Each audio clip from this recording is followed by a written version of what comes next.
We are here to talk breaking news. In a sense, you could call it news, you could call it a rumor, but Dan Patrick's been around forever. He's very connected. And he says that he has multiple sources in the league that they believe Mac Jones to the 49ers is a done deal, that's who Kyle Shanahan wants, basically, although it's split. Michael Lombardi said it's split. He said that the front office wants someone else. Patrick says that the front office, meaning John Lynch and the scouting staff, want Trey Lance, which is very interesting because that's who you want. So let's talk Trey Lance in a bit. Let's start with the Mac Jones thing. First, do you buy this?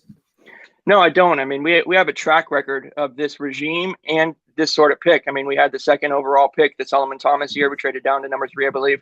We had the second overall pick when we drafted Nick Bosa. This front office has not leaked. Nobody knew. I mean, Nick Bosa, people presume, but people were still talking Quinnen Williams right up until draft day. Nobody knew what we were going to do with the second pick the year we traded down and the Bears took Trubisky. This front office has just not leaked anything, and I don't see why they'd start now, especially to Dan Patrick. I mean, that guy has to fill 3 hours of airtime every day. Who are his sources? I don't know. I mean, he's older than time. You know, he's been around a long time, but I don't think he's that plugged in. So Mac Jones aside, that's a different topic. Do I buy that this guy, really knows what Kyle Shanahan is thinking? No, I don't. I don't know. I mean, he's basically said that someone in the league is under the impression that this is what's going to happen. So it's not that airtight. A lot of qualifiers there. Yeah, right. But I mean, you got Dan Patrick saying people in the league think it's done. You got Chris Sims saying this is the move he should make.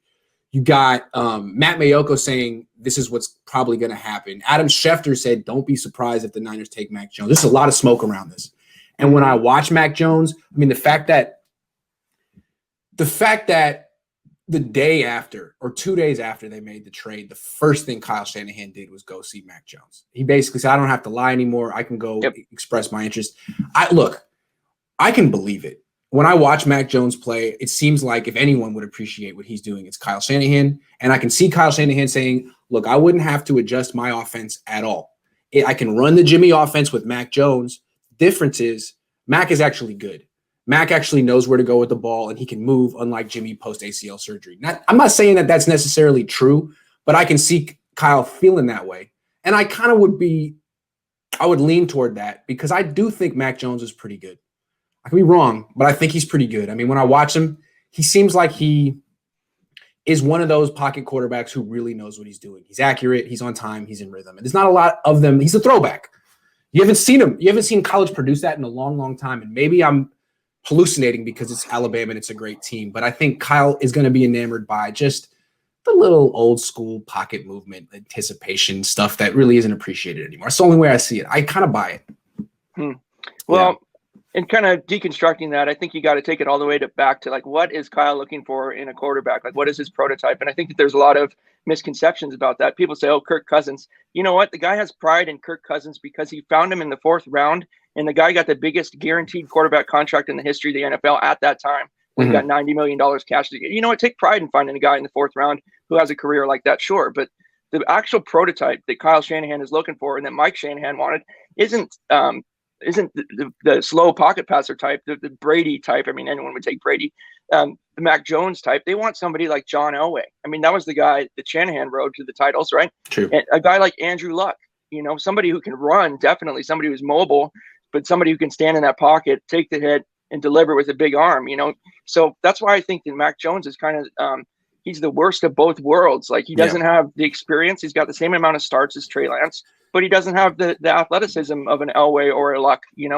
He's a statue in there. And to be honest, Alabama just hasn't had the best track record. I mean, Tua, do we really think that Mac Jones is better than Tua? I mean, I guess people think that. But I do. Yeah. It's hard to believe because, it was tank for Tua and all that stuff. And Tua was okay, but clearly Miami didn't feel that because Miami was in position to take Mac Jones and they traded down. They're like, we're going to stick right here with Tua, which is interesting. Yeah, and the last thing I'd say is that it sounds funny to say it, but North Dakota State University has a better track record recently of producing pro quarterbacks than Alabama does. That's true. It's absolutely true.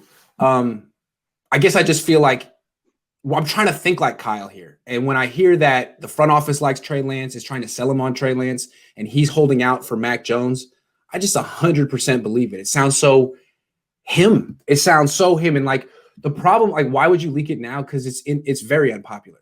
It's very unpopular. Like if they were to take Mac Jones, you understand how disappointed Niner fans would be? I mean, they trust Kyle, but at the same time, they're like, dude, man, we're running out of patience for you. I mean, we're we were trying there to be with you with faithful here, CJ. but come on. Yeah, like we were there with you with CJ, and like now you did it again. And it's like the way I look at it is I actually prefer Mac. I like Mac Jones, but would I trade 3 first-round picks for Mac Jones? No. Is Mac Jones that much better than Jimmy Garoppolo and Josh Rosen to do that? No, not at all. No, I mean, it would be a very unpopular move. And Kyle Shanahan, I don't know that he has the same goodwill amongst the fans that he used to. I think some are going to be like, you know what, dude, you lost me, man. You lost me. I'll tell you what, though, we both know that Kyle Shanahan is not going to make a pick based on what he thinks the fans are going to think when he doesn't. You know, he's got enough backbone and alpha in him that that's not even going to cross his mind at all. So the other thing I'd say is I just start with the very premise of the whole thing.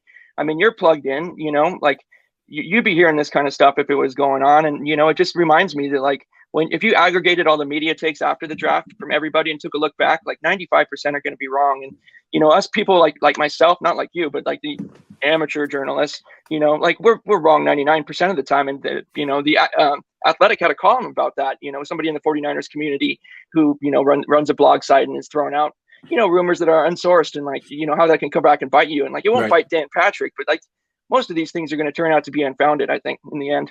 But again, like it's Matt Mayoko, and Matt Mayoko doesn't do stuff like he's not the one trying to clout chase on Twitter so he can break a story. Like he has Kyle Shanahan's number. I just listened to Barrows and Lombardi though, and they both said Lance. They both said Lance, and Barrows knows stuff too. So it's very interesting. I always get the sense that maybe, and I'm just guessing, that Barrows is very connected with the Niners organization, and that Kyle happens to be very connected with, that Mayoko happens to be very connected with Kyle. And again, there seems to be a split here. Yeah. There seems to be a split here. I think, So I don't know.